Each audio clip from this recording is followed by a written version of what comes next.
শেখ মুজিবুর রহমান, আপনিও তো পাকিস্তানের দালাল ছিলেন। আপনি তো বাংলাদেশে স্বাধীনতা কোনোদিনও চান। যদি স্বাধীনতা চাইতেন তাহলে আজকে ৭১-এর স্বাধীনতা যুদ্ধে একজন মেজর জিয়াউর রহমান খালি পায়ে দেশের স্বাধীনতা অস্ত্র হাতে যুদ্ধ করতো না, দেশের স্বাধীনতার যুদ্ধ করেছে শহীদ প্রেসিডেন্ট জিয়াউর রহমান। তাই আজকে বৃষ্টি আসছে, আমি জাকারিয়া আপনাকে অনুরোধ করব, আমার অনুরোধ শেষ, দেশে নির্বাচন ডিক্লেয়ার করেছে। অচিরেই নির্বাচন কমিশনকে ডক্টর ইউনূস জানাবে কবে নির্বাচনের তফসিল ঘোষণা করবে। আসুন সকলে ভেদাভেদ ভুলে যায়, তারেক রহমান যাকেই নমিনেশন দেয় তার পক্ষে কাজ করে আগামীতে যে শেখ হাসিনা, যে ওবায়দুল কাদের, যে বাংলাদেশের আওয়ামী লীগের নেতারা আমার মায়ের বুক খালি করেছে, নোয়াখালীতে আমার ছাত্র দল, যুব দল, শ্রমিক দল, স্বেচ্ছাসেবক দল, বিএনপি যাদের মায়ের বুক খালি করেছে, যারা জুলাই আগস্টে অগণিত লোককে নির্মমভাবে নির্যাতন করেছে, নির্মমভাবে অত্যাচার করেছে, হত্যা করেছে, তাদের স্মরণে আমি শুধু আল্লাহর দরবারে আজকের এই দিনে এবং মাহবুব আলম, আলমগীর, হারুন, জাকারিয়াকে ধন্যবাদ জানাই আজকের এই অনুষ্ঠানে তাদেরকে স্মরণ করার জন্য। ওয়ালটন এখন দেশের সীমানা পেরিয়ে পৌঁছে গিয়েছে 50টিরও বেশি দেশে।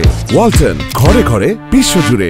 ভাইরা, আমি আল্লাহর দরবারে দোয়া করি যে মুগ্ধ ছাত্র দলের ওয়াসিম এবং খোকা নাফতুদি দিয়ে বাংলাদেশে আজকে শক্তি সাহসকে স্লোগান দিয়ে যারা আজকের এই প্রেস ক্লাবের সমাবেশ উপস্থিত হয়েছেন, তাদেরকে যে আত্মদান, সে আত্মদানের প্রতি শ্রদ্ধা জানিয়ে আজকে আমাদের প্রিয় নেতা তারেক রহমানের স্ত্রী ডাক্তার জুবায়েদের বাবা মৃত্যুবার্ষিকী আল্লাহর দরবারে আসরের নামাজের আগে আমরা সবাই দোয়া করব আল্লাহ দেবতারে বেহেশতে নসিব করে।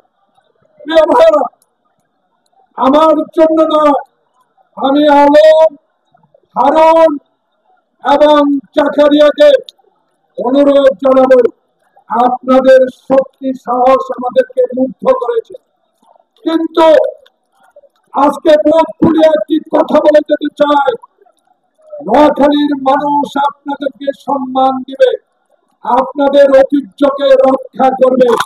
যদি আপনারা আগামীতে আজকে হোক কালকে হোক নোয়াখালীর 6টি উপজেলা এবং কয়েকটি পৌরসভা যে কমিটি দিবেন, আমার আপত্তি নাই। আমার প্রত্যাশী কাজী মফিজুর রহমান সাহেব এবং সেনবাগের আব্দুল মান্নান সাহেব, আপনাদেরকে বিনয়ের সাথে অনুরোধ জানাবো, আগে দল করি, আগে তারেক জিয়ার সংগঠনকে শক্তিশালী করি, আগে তারেক রহমানকে বাংলাদেশে একটি নিরপেক্ষ নির্বাচনের মাধ্যমে ক্ষমতায় বসাবার চেষ্টা করি এবং এরশাদ বিরোধী আন্দোলনের যে মা সারা পৃথিবীতে আপসের নেতৃত্ব লাভ করেছেন, সেই খালেদা জিয়াকে আল্লাহর দরবারে দোয়া করে বেঁচে রাখতে হবে, দেখাতে হবে।